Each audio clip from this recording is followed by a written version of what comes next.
Mosquito midgut harbors a complex community of microbes that affect the host metabolism, reproduction, fitness, and vet competence, with each gut microbe exert different effect.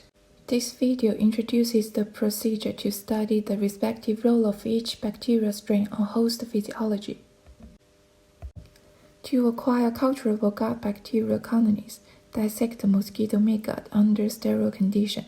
Ground the dissected midgut, serial dilute the homogenate, and spread over the agar plate. Pick single colonies from the plate and identify the bacterial species via their 16 sRNA gene sequence.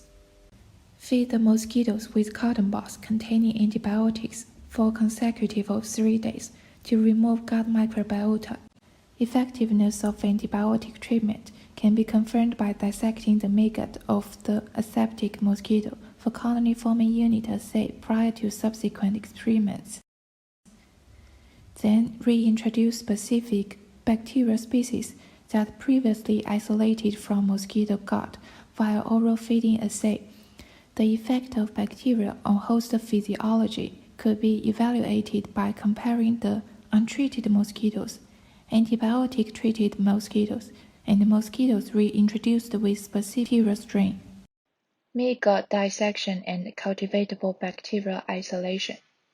To begin with, collect the mosquitoes in cage with an aspirator and seal the mosquitoes in a collection box. Anesthetize the mosquitoes by subjecting to a temperature of 4 degrees for 3 to 5 minutes. Keep the mosquitoes anesthetized by placing them in an ice-cold petri dish. Disinfect the bench, dissecting microscope, and forceps.